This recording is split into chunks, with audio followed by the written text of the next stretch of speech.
Hello friends, welcome back to my channel. स्वागत करती हूँ आपका अपने नई वीडियो में। हाँ तो फ्रेंड्स, कैसे हैं आप सब? आई होप आप सब बहुत बढ़िया होंगे। तो आप सभी को मेरी तरफ से दीपावली की हार्दिक शुभकामनाएं। जैसे कि आप सब जानते हैं कि इस बार दीपावली का पर्व 24 अक्टूबर को मनाया जा रहा है। तो इस दिन हम माता लक्ष्मी जी की पूजा करते हैं, गणपति जी की पूजा करते हैं। लेकिन हमारे मन में कहीं ना कहीं ये डाउट ज़रूर रहता है कि क्या हमें हर दिवाली पर माता लक्ष्मी व गणेश जी की मूर्ति खरीदनी चाहिए, या फिर मूर्ति की पूजा हमें पुरानी मूर्ति की ही करनी चाहिए। मूर्ति कौन सी होनी चाहिए, मूर्ति किस रूप में होनी चाहिए, भगवान गणपति जी के साथ माता लक्ष्मी जी की मूर्ति होनी चाहिए या फिर अकेली माँ लक्ष्मी जी की मूर्ति होनी चाहिए।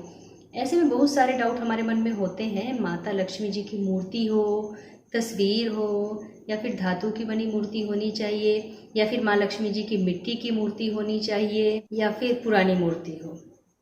तो आज के इस वीडियो में मैं आपसे बताऊंगी कि हमें दीपावली में पूजन के लिए माँ लक्ष्मी व गणेश जी की कैसी मूर्ति होनी चाहिए। तो बने रहिए मेरे साथ इस वीडियो के। तो आइए शुरू करते हैं। तो देखिए, सबसे पहले आप गणेश जी की मूर्ति या तस्वीर खरीदते समय आप ये ध्यान रखिए कि उनकी जो ट्रंक है, सूंड है, वो बाईं तरफ होनी चाहिए।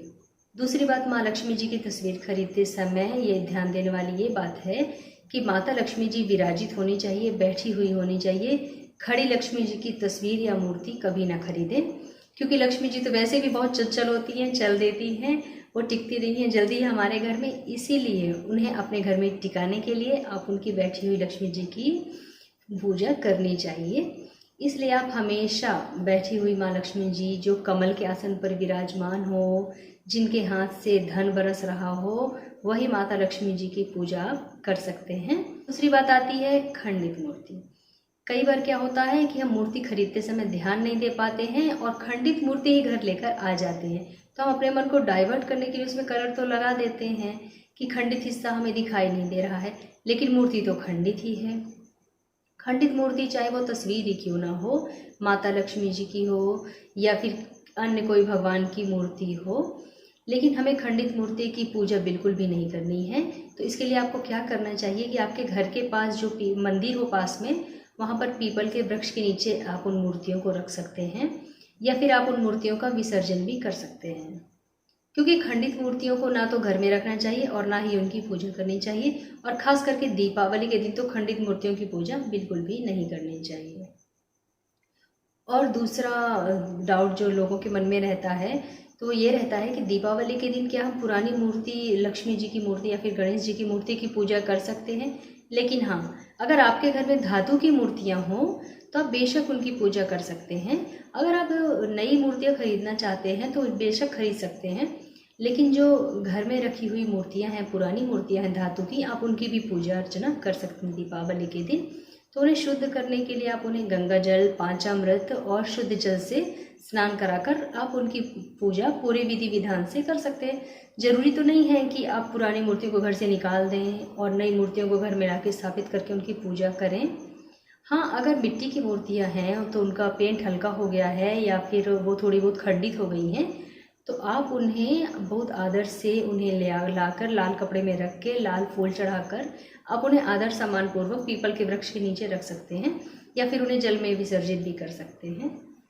लेकिन अगर धातु की मूर्तियां हैं आपके पास, तो आप उन्हें अच्छे से क्लीन करके, गंगा जल से साफ करके, शुद्ध जल से साफ करके, आप उन्हें गंगा जल का छिड़काव करके, आप उन्हें पूजा स्थान में दोबारा स्थापित करके उन्हें लक्ष्मी व गणेश जी की पूजा दीपावली के दिन आप पूरे विधि विधान के साथ कर सकते हैं। और बहुत सारे लोग जिन्होंने लक्ष्मी व गणेश जी की मूर्तियाँ नहीं रखी होती हैं, तो वो लोग चांदी के जो सिक्के होते हैं उनके ऊपर जो लक्ष्मी व गणेश जी की मूर्ति बनी रहती है उनकी पूजा कर सकते हैं। वो भी बहुत उत्तम मानी जाती है। तो आप चांदी के सिक्के की पूजा पूरे विधि विधान से कर सकते हैं, लेकिन ये ध्यान रखें कि लक्ष्मी व गणेश जी की पूजा दीपावली के दिन विशेष मुहूर्त में ही करनी चाहिए। इससे हमें बहुत ज़्यादा फल मिलता है विशेष मुहूर्त में की गई पूजा का। तो मैं आशा करती हूँ कि आपके मन में जो भी डाउट थे दीपावली में मूर्तियों को लेकर, कि हमें नई मूर्तियाँ लानी चाहिए दीपावली के दिन, या फिर हमें पुरानी मूर्तियों की पूजा करनी चाहिए, या फिर हमें मूर्तियाँ ही नहीं लानी चाहिए या नहीं करनी चाहिए, तो ऐसे सारे डाउट्स क्लियर हो गए होंगे।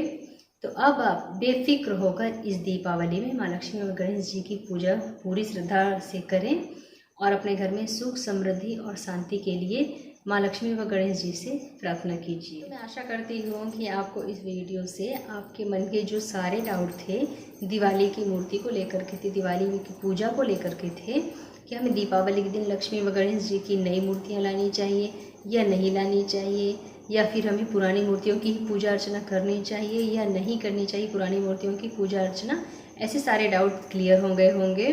तो अब आप बेफिक्र होकर इस दीपावली में माँ लक्ष्मी व गणेश जी की पूजा अर्चना पूरी श्रद्धा के साथ करिए और अपने घर में सुख शांति समृद्धि के लिए गणेश जी और लक्ष्मी जी से प्रार्थना करिए। और हाँ, अगर ये वीडियो आपको थोड़ा सा भी पसंद आया हो तो इस वीडियो को लाइक, फ्रेंड्स एंड फैमिली के साथ शेयर और कमेंट बॉक्स में जय माता दी ज़रूर लिखें। और अगर आपने हमारे चैनल को सब्सक्राइब नहीं किया है तो ज़रूर कर लीजिएगा। तो मिलते हैं अपने नेक्स्ट वीडियो में, तब तक के लिए नमस्कार, हैप्पी दिवाली।